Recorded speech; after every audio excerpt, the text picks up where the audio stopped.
Tanggal 30 September tahun 1965 malam, udara yang sangat panas membuat nyamuk berseliweran di kamar Abdul Haris Nasution. Sang Jenderal Besar pun tak bisa memejamkan mata.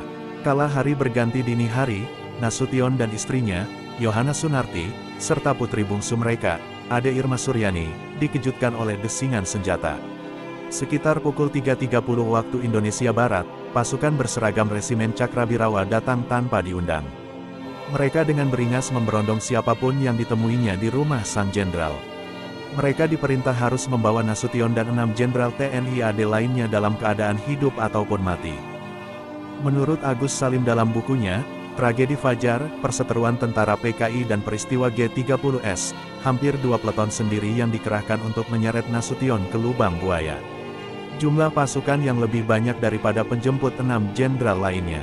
Agus Salim menyebut, Nasution merupakan target utama dalam operasi tersebut. Ini terkait dengan sikap dan pandangannya terhadap Partai Komunis Indonesia atau PKI.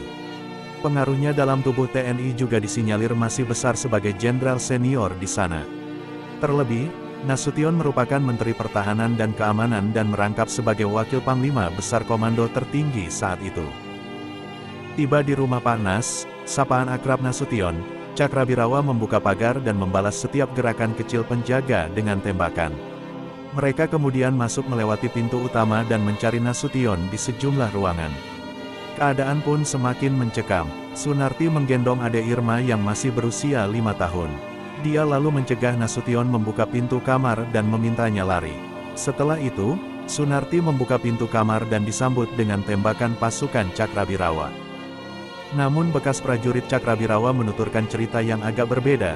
Dia dan rekannya disambut oleh 1 peleton penjaga kediaman Nasution yang berasal dari Kostrad.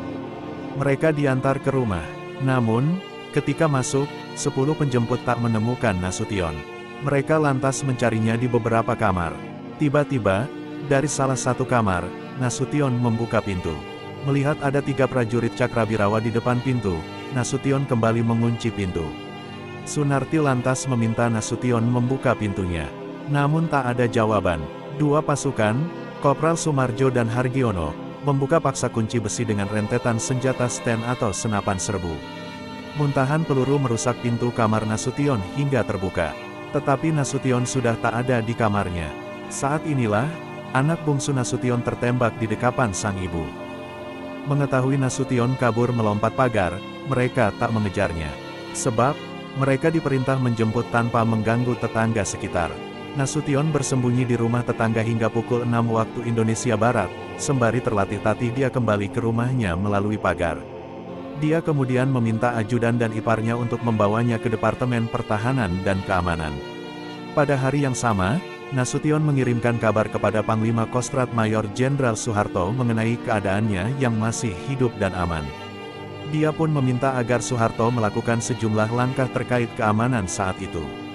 Nasution kemudian dibawa ke Makostrad untuk mengatur siasat penumpasan pemberontakan G30S. Lolosnya Nasution itu pun disebut-sebut sebagai akar kegagalan kudeta PKI. Itulah kisah singkat tentang selamatnya sang jenderal besar dari penculikan, dan awal kegagalan kudeta tanggal 30 September tahun 1965. Terima kasih telah menyaksikan video ini, jangan lupa like, comment, and subscribe.